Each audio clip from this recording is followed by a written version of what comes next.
жарқырап жайнап, ар бир үйгө ынтымак, бакубатчылык сүйүү арнап келип калган Орду ТВ телеканалында Салам Айзада кечки шоусу.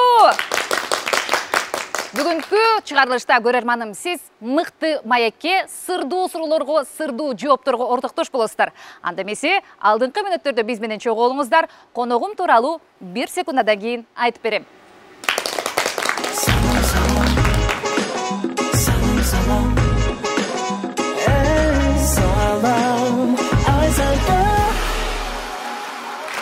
Салам Айзада кечки шоусунун кадырман коногу бир гана Кыргызстандын эмес, Казак элинин уулу, бирок кыргыз элинин сүйүктүү ырчы аткаруучусуна арналган, апалардын дагы, кыздардын дагы сүйүктүүсү Биржан Байбол бизде конокто. Биржанды күтүп аткан учурубуз чындыгында бүгүнкү эфир кызык болот го деген ойдобуз. Биржан гүлү менен кош келип. Баары жакшы. Жаңа долбоор кут болсун сизге. Чоң рахмат. Бүгүн барам саган гүл алып, тосуп алыш Айза жежем кубанып, сен менин эжекемсиң, аманатымсың. Төргөтүңүз. Чоң рахмат. Ой, кандай сонун. Биржан Байболдун гүл алыш канчалаган кыздардын кыялы дейми? Мен дагы бир кыялым орундалды окшойт. Бул жака коюп коеюн эми.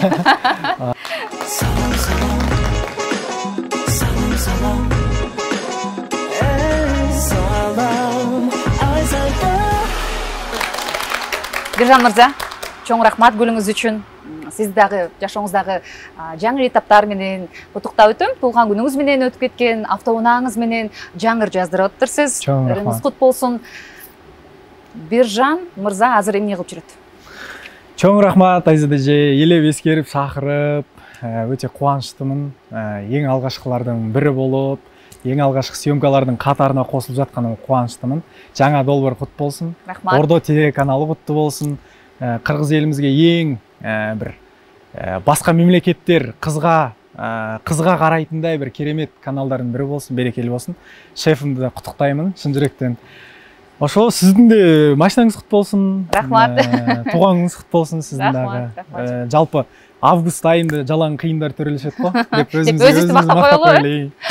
Ошо азыр Биржан не кылып жүрөт? Азыр Биржан депрессиядан оңолуп, эми күз келип, сүйүү кайра мындай вдохновение берип, дем берип, күч берип, эми кайра жаңы ырларымды творчествомо башкача деген көз карашпен, профессионалдуу түрдө көз карашпен карайын деп ошо аракет кылып, иштеп кылып жүрөбүз. Жакшы. Сиз жайкы депрессия бүтсө, бирок күзгү депрессия бар экенин унутпаңыз, Күзүндө дагы депрессия бар. Күзүндөгү депрессия мындай түрткү болуп атат да, эмнегедир билбейм мындай. Чыгарганга, ырларым бардыгы мындай махабат жөнүндө болуп атат го, ошон үчүн кичине түрткү болуп атат азыр.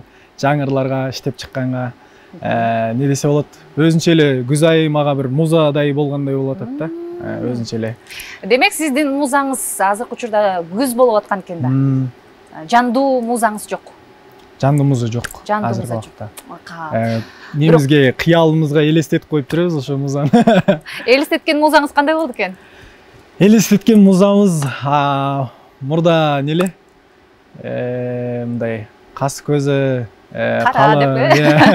шаштар узун, бурумдар узун. Мен вкусум кичине более өзбечка кыздарга кичине мындай тартып кеткен да. Тиштик тараптың деп коеюн. Мен кайнсиңдилерим жагат турбай сизге. Анан не болуп атат азыр билбейм, чото улгайган сайын ба, чото мындай хиджаб кийген кыздар жагып баштаптыр. Жоолукчан кыздар, Жоолукчан кыздар. Студияда жоолукчан кыздар кол чаап койбойсузбу? Ошондой кыздар көзгө мындай жылы көрүнүп атат да, акыркы учурларда. Эң сонун азыркы бизде учурда баягы ыйманы менен жүзү төк келип жоолукка кирген кыздар чындыгында эле Биржанга менин мүмкүнчүлүгүм бар экен деген бир сонун ой берип койдуңуз. Анан Биржан, мени таң калтырган бир нерсе бар да сизде. Бизде канчалаган эл артисттери бар, эмгек сиңирген артисттери бар. Алардын сиздей апалардай державасы жок. Алардын сиздей туулган күндө автоунаасын бербейт. Бул кандай күч? Бул эми буну кандай десем болот? Өзүм деле кийде түшүнбөй кетем.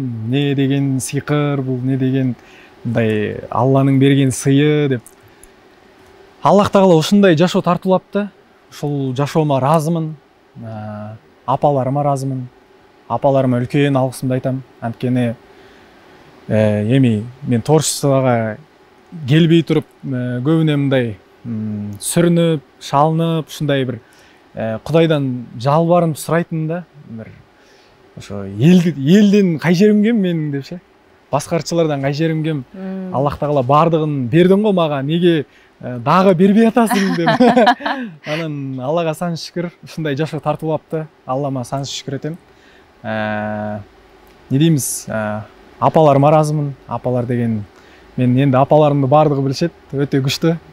Апаларыңыз сизге эмне үчүн мындай мамиле жасайт деп ойлойсуз? Эми кандай? Кийде апаларым айтып калат, биз өзүбүздүн баламыздан да артык жакшы көрөбүз деп. Анан коюңуз апа дейм, анан балаңыз кызганып капса. Эртең келип мени дагы бир нерсе кылып кетпесин деп коесуз. Кийде тойларда жолугуп калабыз да. Мен апаларымдын бардыгынын аттарын билем. Ушундай апаңдан болобуз деп, мындай бир жаман бир көздөрүмө карагандай болуп сезилет. Кызгангандай көздөрүмөн, Бирок ыраазычылыгын айтат, ушундай биздин апаларыбызга кайра мындай жаштык шакты, жанагындай өзүнүн кезиндеги жете албаган нерселерин ошол силер аркылуу көрүп, өзүнүн жаштык шагын элестетет экен, жаңа жашоо тартуулап атасыңар деп ыраазычылыгын билдирип кетет кээ бир агаларыбыз, байкелерибиз. Мен де таң калам да, анткени бизде мисалы кыргыз эстрадасында канчалаган ырчы жигиттер бар да. Анан алардын мынчалык колдоосу жок. Бирок баягы сизге автоунаа бергенде мен аябай таң калдым. Сиз ошол автоунаа бере билдиңиз беле же күтүүсүз болдубу сизге? Апаларым эми өзүм сыяктуу тамашагөй апаларым да. Анан тамаша эле айтып жүргөндө, негизи машина беребиз сага, машина алып бериш керек экен сага деп жүргөнүн мен тамаша иретинде кабылдап жүргөм. Бирок туган күндө мындай машина подарок эткенде өзүм мындай түшүнбөй калдым да. Түшүнбү же өңүнбү деп, Өңүнбү, түшүнбөй, эмне болуп атат биякта деп. Блин, Кыргызстандан точно кыз алыш керек болуп калды дедим. Точно кыз алып калдым. Эч жака кете албайм деп калдым да. Апаларыма дагы рахмет айтууга бир минут берип койсоңуз мага. Албетте. Мени көрүп аткан апаларым, апалар жер жабасында апаларым, барлыктарыңыз жакшы көрөм, аябай катты жакшы көрөм. Сиздер айтасыздар го, мен сени баламдан да артык жакшы көрөм деп айтасыздар. Мен де сиздерди мамамдан да катты жакшы көрөм деп айтып коеюн. Апаңыз капаланып калбасын деп. Апам жакшы түшүнөт, апам жакшы түшүнөт мени дагы. Ананын орну бөлөк. Ошо мен апаларыма ушинтип төрөп берген, мен апам да, апамдын орну бөлөк. Ошон үчүн буну да тамаша иретинде кабылдайт деп ойлойм. Апа, капаланбаңыз. Туура кабыл дейсизби? Между нами. Ошо эң жакшы. Бала шагаларыңыздын кызыгын көрүңүздөр, картайбаңыздар. Бастарыңызга тагым жүргөн жолуктарыңыз эч качан кирилебесин. Ушинтип жакшы күндөрүбүз көп болсун, Кудай кааласа. Биржан мырза, дагы бир нерсеңиз менен куттуктайм деп унутуп калыптырмын да. Окууга тапшырбадыңызбы? Жаңыдан студент болбодуңузбу? Окуу жөнүндө айтыңызчы. Эмнеге кайрадан окуйм деп чечтиңиз? Менин профессиям негизи экономика. Окуган эмессиз музыкага? Музыкага окуган эмесмин. Анан экономистти бүтүргөн болчумун. Эми азыркы учурда мен жумусум күндөлүктүү да. Негизи хобби иретинде болгон болотун, творчество жагы, бирок ошо хоббиим жумусума айланды. Эми ар бир маман өзүнүн мамандыгын билүү керек деп ойлойм. Мен де тереңдетилип окуйм. Дипломированный адам деген сөздө өзү адамга көп не береді го? Дем күч берет. Дем күч берет. Ошон үчүн элдин алдында да жүргөндө да, микрофон устаганда да өзүмө уверенный болайын, элдин алдында да ят болбойн деп. Тойдун ырчысы гана эмес, өзүнүн профессионал ырчы катары дагы далилдегиңиз келет экен. Ооба.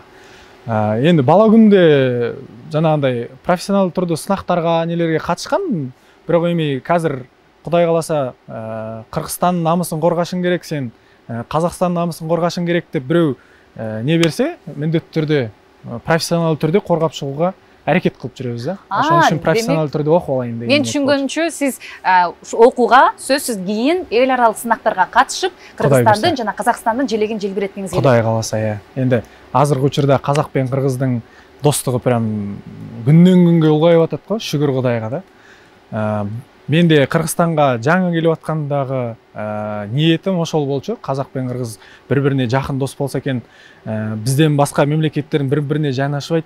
Мына Олимпиадага барган кезде де Акжол Махмутов агамыз менен Демеу Жадыраев агамыздын мындай көзгө көрүнгөн мындай сюжет несі кандай өз не да, мисалга катты сүйүндүм да.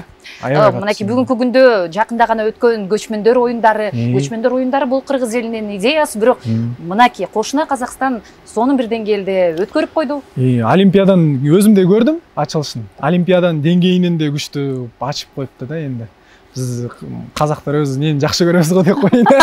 Мактанып алайынчы дейт. Жакшы мындай сонун дагы бир сыймыктандым, ошон үчүн эки элдин достугу бекем болсун. Бекем болсун, берик болсун, көз тиймесин эч кимдин. Сабактар кандай болуп атат? Же мындай тойлорго чыгып кетип калып, мындай пара менен, акча менен бүтүрүп коем дегендей болобу, же басқа сабактарга? Менин сабактарым кандай десе болот, сырттай окуп атам, сырттай. Бирок параллельно өзүм вокалдан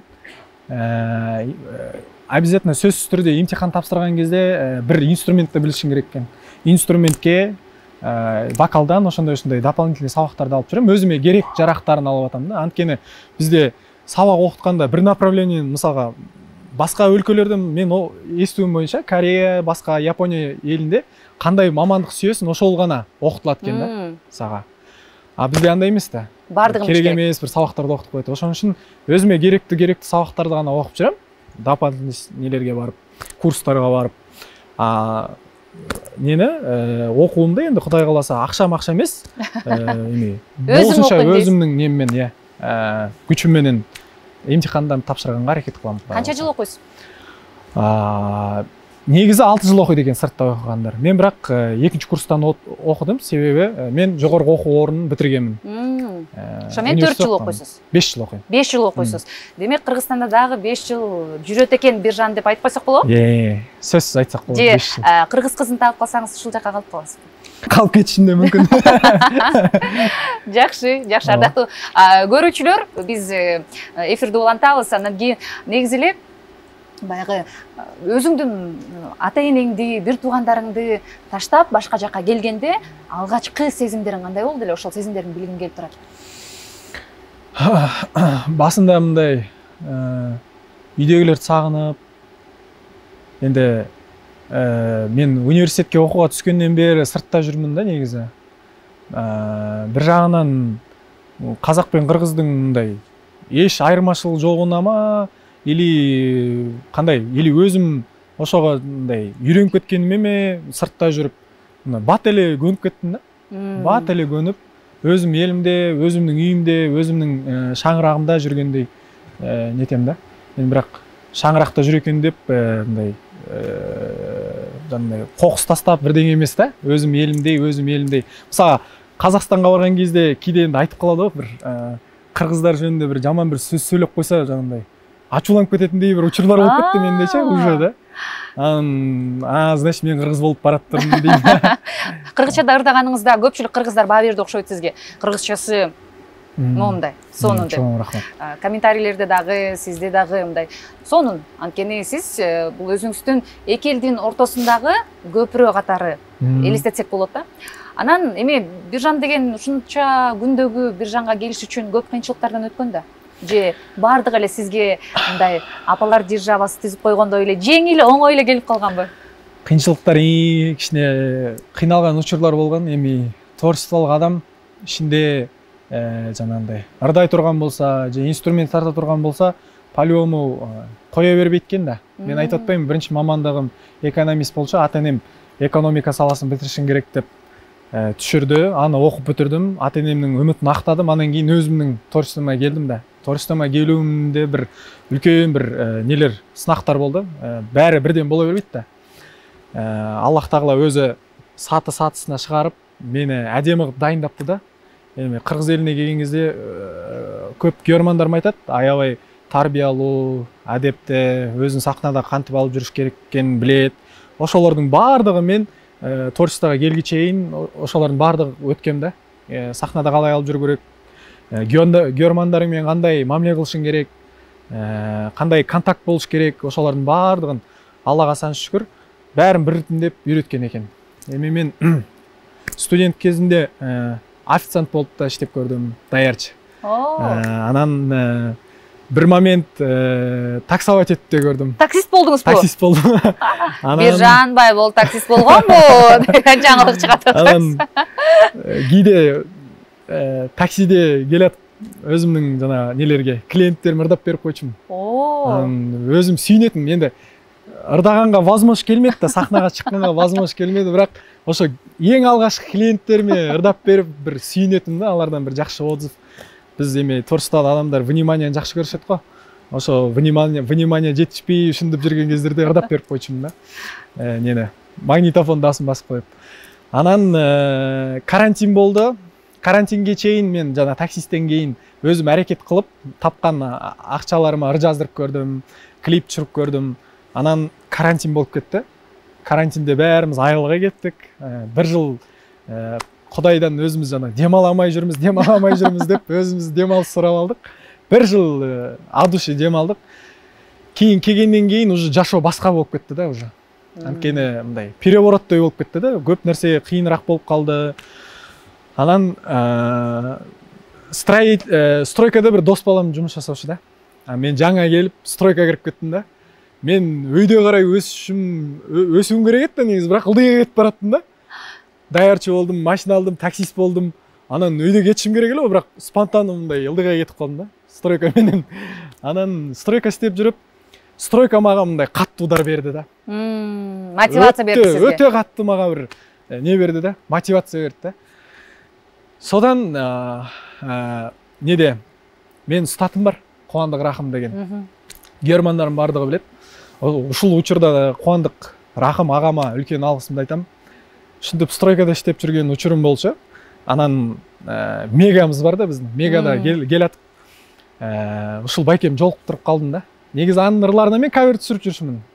Ал бирок жашоодо кездескен эмеспиз да. Мен эми Кубандыкты как кумиримдей эле көргөм да. Ошондой болсам экен деп.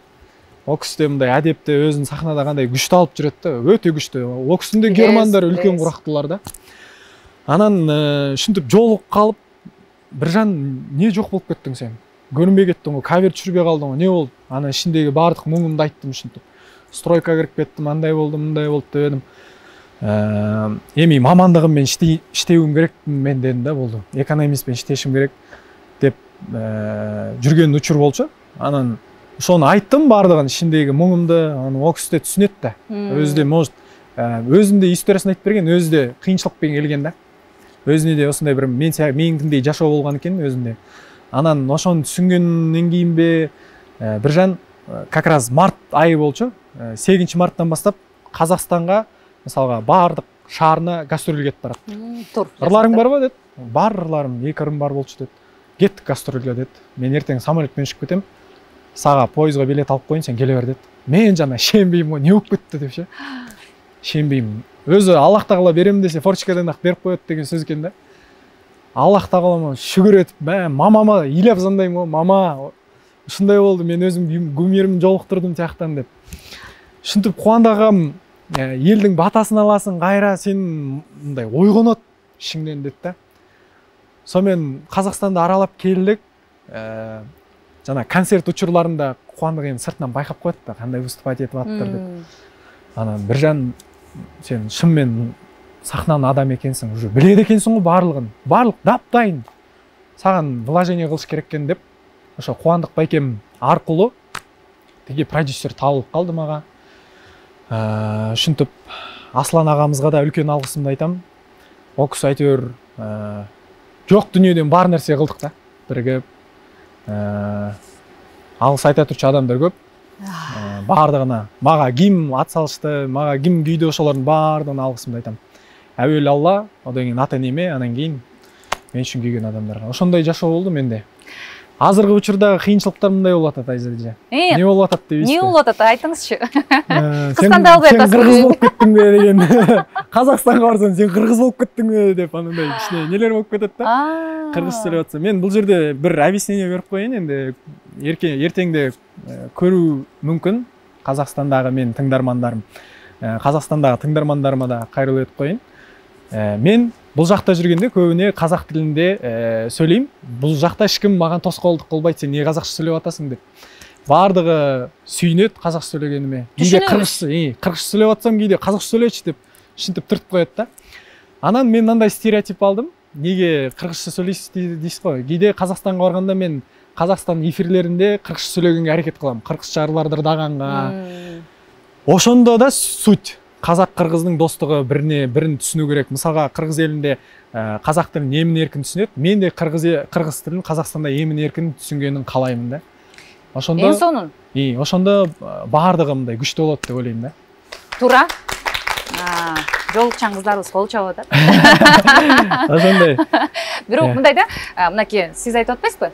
Кыргыздын жүзгө басар Манас эпосундагы жазган, китепке түшүргөн Шокан Валиханов.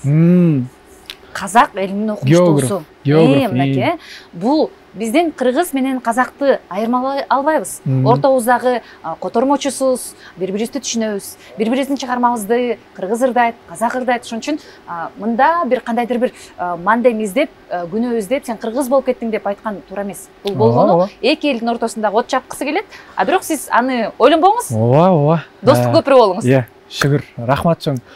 Энди баардыгына не деймиз энди? Жага албайсыз да. Баардыгына бирдей жага албайсың.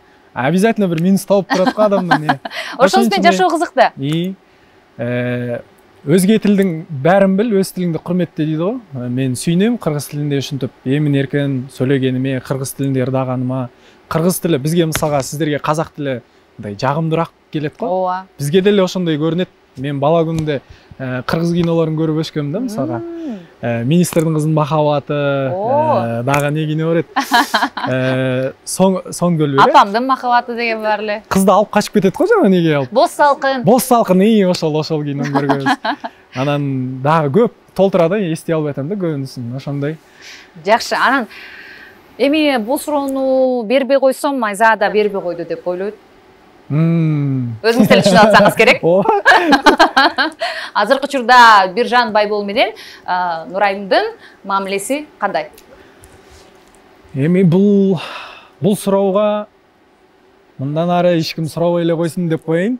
Урматтуу журналисттер көрүп атсаңыздар. Мындан ары бүгүн ошо чекит коесуз. Полный бүтүрүп койгон ниет кылып жүрөм. Мен ыраазымын. Әрине сөзсүз түрдө аны эч кимге жашырбай эле айтам. Әуелі Алла, одан кейін Нурайымдын аркасында кыргыз элине ушунча кеңинен таралдым. Бирин-бирибизге себепкербиз да. Терең ыраазычылыгымды билдирем, эч кандай жаман ниетим, жаман арам оюм эчтекем жок. Ошо мен бул темада жооп, мындан ары мындай жооп бергиңиз келбейт. Эч жооп бергим келбейт. Эң башкысы мен ниетим жакшы, ыраазымын, эч кандай менде жанагындай ичинде калып кеткен таарыныч болмаса көрөмачылык эчтеңем жок. Ыраазымын, шүгүр мына жаркырап жүргөнүм ошо бирден бир себепкер, ошо карындашыбыз. Ошон үчүн терең ыраазычылык билдиребиз. Чоң рахмат. Ушул суроо үчүн эле чакырганбыз. Бара берсеңиз болот деп койбой. Тамаша. Маанилүү маек болду, бирок Биржан мырза менен кичине көңүл ачып, азыр оюнга кезек берели деп турган учурубуз. Анда эмесе оюнга назар салыңыздар.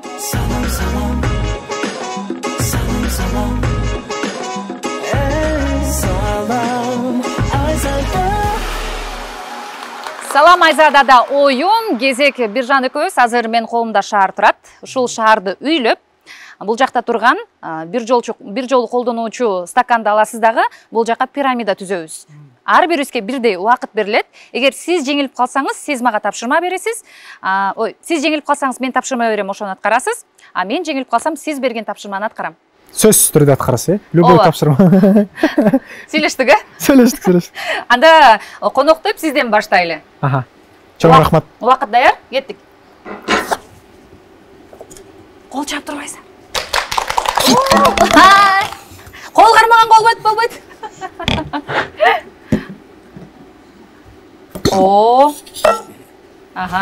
Биринчи стакан кетти. Мойнуңуздагы цепочкаңызды илип алдыңыз окшойт. Жакшы эле болуп атат. Пирамиданын фундаменти туруп калды. Пирамида кетти. Кулап калып. Кулап кал. Сүф. Шамал кылып турай. Биржан үйрөнүп алды. Кол менен кармаганга болобу? Болбойт. Болбойт. 1 минут болду. Стоп.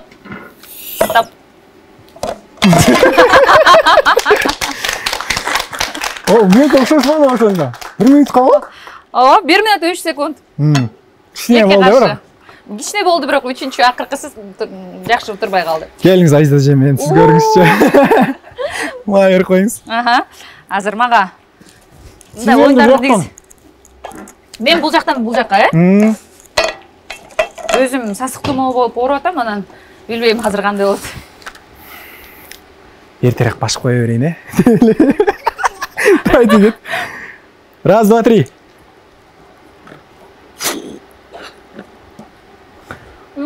Кол чалып турайлы.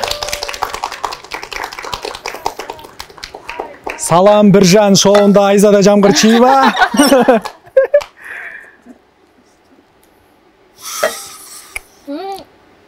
Фундаментиңиз дурус болбой атат го, Айзада эже. Сиз караңыз. Канча жашайм? Колуңузду жырт кой. Айзада эжемиз энди неде? Назик жанда бола берет да,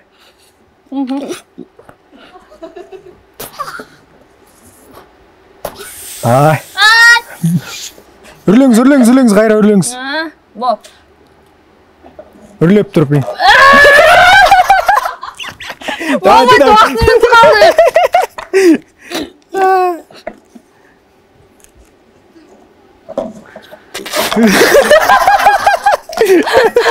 Ай, көрөгөн.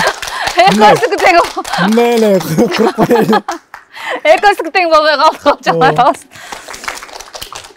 Bir minut 15. Кураштырды, в общем, короче. Монтаждап коесуздар го.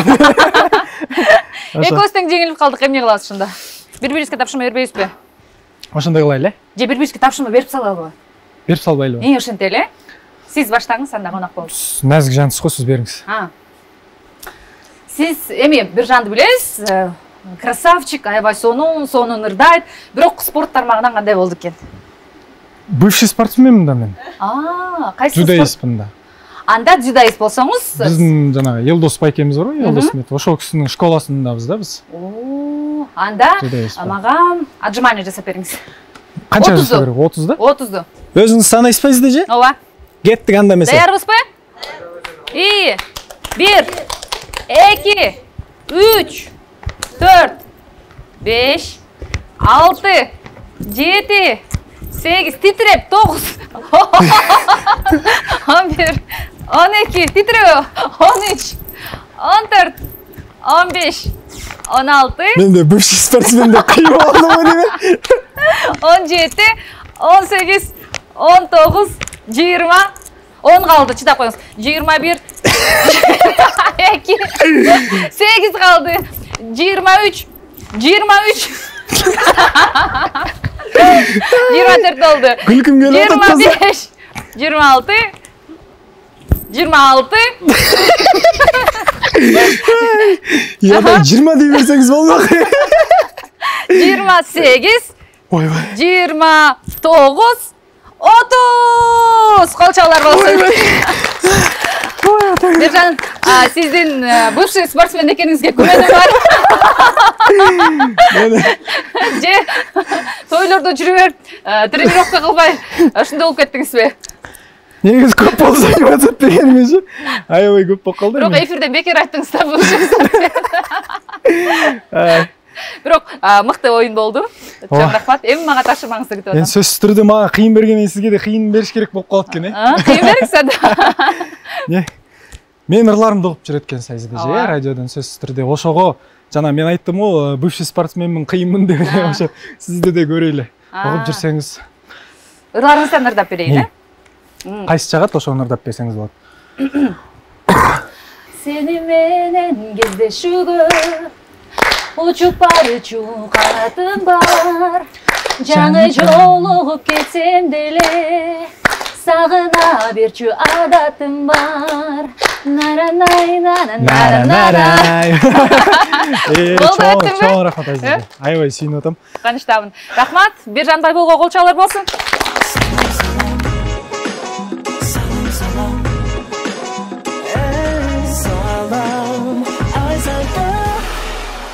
Биржан, мисалы сиздин дуэттериңиз өтө аз. Анан кыргыз эстрадасынан ким менен дуэт ырдагыңыз келет? Же болбосо мейли мырза болсун, мейли кыз болсун, айым болсун. Сизге ұсыныс тастасам, сиз ырдайт белеңиз? Ырдамакмын, ооба. Ырдабайм деп айтпаңыз аны.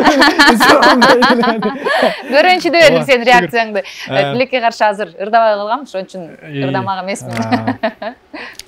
Кудай буйрса энди мен көбүнө менде үстүнө караган адамдар бар да, шефим бар да, Канат байкем. Канат байкеме терең ыраазычылыгымды билдирем. Ал кишиде үлкен салымын коскон. Анткени мен кандай Кыргызстанга келгенимде бир өзүмдү бир жетим баладай сезип калдым да, эч ким жок, туусум жок. Чындап эле бул киши туустун ордуна туус, атанын ордуна ата, апанын ордуна апа. Ошом тууган деле болуп кетти да бул киши. Ар бир мисалга неме бир энди мен Канатбекке келгенде да айткам, Канатбекке мен продюсерсиз жумуш жасай албайм. Сен мага да айткан, сен даярсың уже, даярсың. Эчтеке керек эмес. Өзүң иштей бер. Өзүң иштей бер. Мен бирок айткам, Канатбекке мен әлі дағы деле баламын әлі. Эсейген жерим жок, балам. Кем-кетик жерлеримди дурустап туратын бир адам болуу керек, сөзсүз түрдө. Ошентип Канатбекем шүгүр, азыр деле эч кандай эчтеке жаман нерселерге орунуп кетпей жүргөнүм ошо әуелі Алла Канат байкемдин колдоосунун аркасында. Демек Канат байке менен дуэт ырдамаксыз. Канат байкем чечет көбүнө. Энди бирок ойлаштырып жүргөн жерлерибиз көп. Демек сиздер командаңыздарда сөзсүз, мисалы сиз кааласаңыз, ал нерсени өзүңүз эле жасабай эле продюсериңиз менен биргеликте акылдашып, ойлонуп анан иш кыласыздар. Мен өзүмдүн ойлоп жүргөн адамдарым бирок бул бар, бүгүн айтпай эле коеюн, кичине интрига калсын да, баарын айтып сала бербей, интрига калсын кичине. Алдагы убакыттарда Кудай кааласа дуэттер бар. Казак-кыргыз тематикасындагы дуэттер бар. Казак пен казак тематикасындагы дуэттер бар, Кудай кааласа. Эми буйрса болот. Өтө күчтүү немен иштейм деген ойдомун, ниеттеп отурам. Эми Кыргызстанды багындырдыңыз. Кыргызстандын апаларын багындыргандан кийин, демек Кыргызстанды багындырдыңыз деп койсок болот. Дагы деле анткени улуу муунга чыгыш өтө кыйын да. Анан казак элине дагы Кыргызстандай таанылгандай болуп иштегиңиз келеби? Же Кыргызстандан эле калып калуу максатыңыз бар? Кыргызстан дагы деле багындыра элекмин ба деп коем кейде. Энд бул творчество бир багындырып токтой салатын жери жок да, жана мисалга правоохранительный органдагы кишилер мисалга нелер шендер бар да өзүнө өшө турган. Генерал болду. Генералга мына бүттү деген сыяктуу, маршалма бүттү деген. Бул жерде кайра чыга беришиң керек да. Ошондой эле иштей бериш керек, Кудай кааласа. Казакстанга Канат байкемди алып кетейин десем барбай атат. Мен өзүм кетким келбей эле. Канат байкеси кетким келбейт. Канат байкеси кетким келбей эле. Канат байкем биякта иш толтура деп атат. Бирок параллельно иштеп атабыз, Кудай кааласа. Жанагы ийгиликке жетишкен адамдардан сураптыр да. Сиз ийгиликке жетишүүңүздүн себеби эмне деп. Анан 3 инсан отур экен да. Бирөө жанагы Apple'ды чыгарган компаниянын, бирөө Microsoft, бирөөсү жанагы Google чыгарган, үшөө бирдей эле жооп бериптир да. Фокусту өзгөртпөш керек дептир да. Бир жерге коюш. Бир жерге. Анан азыркы таңда фокусум менин кыргыз элинде болуп атат. Ошон үчүн кийде таанып калат, неге казакча ырдылар чыгарбайсың? Не болуп кеттим о деп. Ошон үчүн мен фокусум азыркы таңда кыргыз элинде. Али жашмын, мен дагы да алда да убакыттарым бар, Алла буйртса. Ошондой цель. Жакшы. Кубанычтабыз. Анан соңку учурда мисалы кыргыз эстрадасында мындай тынч болуп кеткендей. Сиз да өзүңүз айтпадыңызбы? Мен кичине депрессияда жүрдүм, андан соң ушундай деп. Сиздин жан дүйнөңүздү абалын бир нукка келтирип турчу эмне бар? Чарчаганыңызда мисалы. Чарчаган эмес. Творчестволук адамдардын бардыгында болот деп ойлойм мындай. Бир период болот экен өзү. Бардыгы айтат негизи. Кийде мисалга обон чыгаратын, аранжировка жасайтын, бардыгы комплект болот да бир кишиде. о кісіге неге іштебейсіз десең, бір депрессияда жүрем дейді. Бірақ түсінбейсің не депрессияда неге депрессияға жүрген? Мен түсінбей кетемін, білейін, қолыңызда тұр ғой бардығы. Іштебейсіз бе? Ошондой эле менде де қолымда бардық нәрсе тұр. Мысалға, Құдайға шүкір, Аллах тағалам беріп жатыр ризық несібеме. Ризық несібеме жұмыс істеуіме болады. Бірақ ушундай бір период болды да. Бірақ бұл период маға аябай азырғы таңда не беріп атат да, күч беріп атат. Давай. Эң сонун бул күч берген жакшы, сизди алсыз кылып кайрадан ылдыйга баягы куруучу, строитель болуп кеттим деп атпайсызбы? Ошол абалга түшпөстөн сиз бийиктешиңиз керек да. Или мындай кийде айтып калат да, эми Канатбек эми билейин, кыргыз эстрада шоу-биз кичине тынчып калды деп. Ошондой эле менде кыргыз болуп кетүүмдүн бир неси го дейм бул да. Тынчып калып атам дейсиз. Тынчып калып атабыз. Антпесе мындай Қазақстанда қарасаңыз эстрада көбірек атат, Өзбекстанда қарасаңыз не деп атат. Енді Құдай қаласа басын бастап берсем өзім, Алла қаласа. Бұйырса болады. Біріншілерім бол, бардығы сон болады деп. Міне шүгір, керемет сон студияда жаңа долбоор сіз бастап беріп атсыз. Мен бір жақты қылсам, жана не бар ғой? Бір қолды, бір жеңнен қол, бір бастан бас шығарып, бардығыз біріксек, Құдай қаласа жақшы дүниелерді атқарабыз, ел басқа мемлекеттер қызыға тұрчудай дүниелер атқарабыз деген ишеничтемин. Эми апалар державасын айттыңыз. Бирок сиздин өзүңүздүн үй бүлөңүз кызык. Канча бир туугансыз? Ата энеңиз эмне менен алектенет? Чыгармачылыгыңызга кандай көз карашта? Мен ата энем экөө тең педагог. Экөө тең устаз. Апам физика, информатика пәнинин мугалими. Атам болсо художественный руководитель. Мен атама тарткам. Атам өз атамдан келген қасиет, ырдағаным бардығы. Жалпы характерінде атама окшош. Кичине доли проценттерим апама окшошуп кеткен. Анан мынау силуэт апамдыкине кичине окшоштау. Жүзүңүз, э? Аллах тағалам өзү атам да апам да сулуу, Аллага сан шүкүр. Экөөнүн кошуп туруп бир жакшы. Анан да сулуу кылып койгон да, э? Мындай катты келе эмес, мындай өзүмдү бир красавчикти сезинбейм менчи, бирок мындай бир өзүнүн бир нем бар, симпатичныйлоо. Кыздарга жакты. Кошулдук. Ушинтип. Бир туугандарыңыз? Бир туугандарым, бир тууганбыз, мен улусумун, менен кийин братишкам бар, энем. Одан кийин карындашым бар, кичинекей. Алар да чыгармачылыктабы, ырдайбы, бийлейби? Экөө тең чыгармачылыктын адамдары, бирок үйдөгү приказ менен бирөөсү башка сферада, карындашымды Кудай кааласа мен өзүм не кылып жүрөм. Самолетка бирдеңе түшкөн кезде стюардессаларды көрүп, мындай не дейм да, мындай кызгам да, неге мен стюард болбодум депчи. Демек кыялыңыз болгон экен да стюард болуу? Же азыр эле пайда болду? Болгон да, энди самолетпен чыккан кезде да, ито ол мындай келип жашоодо ар кандай дүнүйөлөрдү көрүп бола бергим келет экен да негизи. Анан карындашымды ушу стюардесса кылгым келип жүрөт, кыялым да бул. Бою бойшаң, бою узун, бардык топ келишкен стюардессага критерийлер боюнча. Ден соолугу жакшы, мисалга, окуун жакшы окуйт, анан англисче тилде уже әлі үйретілек да көп несе мектеп учурларында, бирок уже билет да, база бар. Ошон үчүн Кудай кааласа ниет кылып жүрөм, ниетим орундалса экен деген не бар. Ниетиңиз орундалсын, биз кошулабыз. Биржан мырза, сизге чоң рахмат. Чын дилибизден. Анткени азыр ааламдашкан тез убакытта эң баалуу, кымбат нерсе бул убакытта. Убактыңызды бизге арнап келгениңизге ыраазычылык билдиребиз. Жана сизден калуу тилек, жыйынтыктоочу сөз болсун. Чоң рахмат Айза эжем чакыргандарыңызга. Салам Айза да багдарламасы Кудай кааласа өнүксүн. Кыргыз элибиз күндөн күнгө бат-баттан өнүгүп атат го, ошондой эле өнүгүп, эми алгачкы болгондон кийин жайгасуу жагы кичине кыйыныраак болуп калат го. Сиздики эч кандай кыйынчылыксыз сонун кылып жайгашып, Кудай кааласа өзүнүн көптөгөн көрмандарын топтасын. Өзбекстандан, Казакстандан, жалпы чет мемлекеттердин бардыгынан күчтүү кылып туруп топталып, Кыргыз элимиздеги, Казак элимиздеги, Өзбекстанда да болсо да рейтинги жогору багдарламалардын бири болсун. Терең ыраазычылык билдирем. Анан сиздин өзүңүздүн жеке жашооңузга байланыштуу тилек айтсам, эми бир басыңыз экөө болду. Рахмат. Энди сизге ана бакытын сүйүү несин тилейм. бақытын тілеймін. Чоң рахмат. Айтқаның келсін. Омин деп тұрайын. Құдай қаласа. Анда эфирде жыйынтыктайбыз. Сизге чоң рахмат.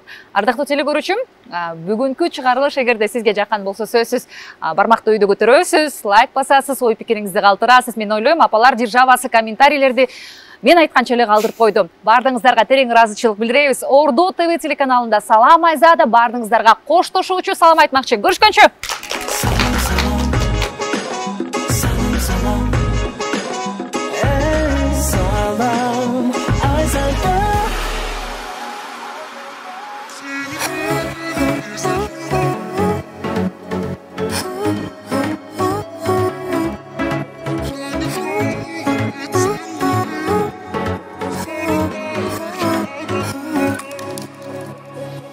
Мөлдіріп қарағаттай көздерің, жаныма дары сенің сөздерің, ешкімге оқшау болған шырайың, сен болдың менің жақсы көргенім.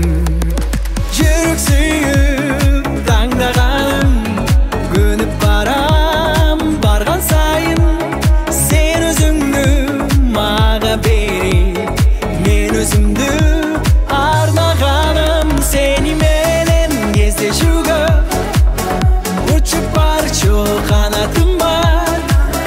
Canı jolup ketsem dele, sağına verçe adatım var. Seni menen gezdeşuga, uçup parço kanatım var. Canı jolup ketsem dele, sağına verçe adatım var. Somın süzüp suyu gölmenin, sırtыңнан атқандарға көзменен, мен сенің жүрегіңді қалқалап, көңілің орыт толғы сөз берем. Жүрек сүйіп таңдағаным, көніп барам барған сайын, сен өзіңді маға берем, мен өзімді арнағаным.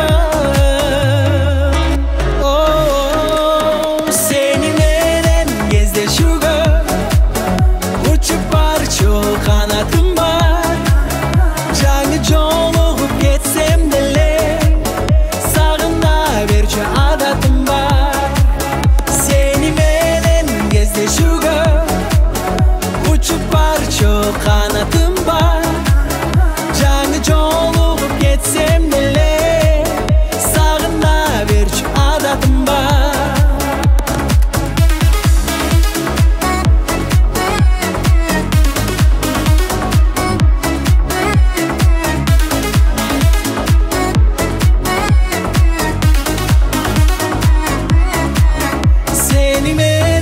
Gezdeşuga, uçup parço kanatım var. Canı jolup ketsem dele, sağına verçe adatım var. Seni menen gezdeşuga,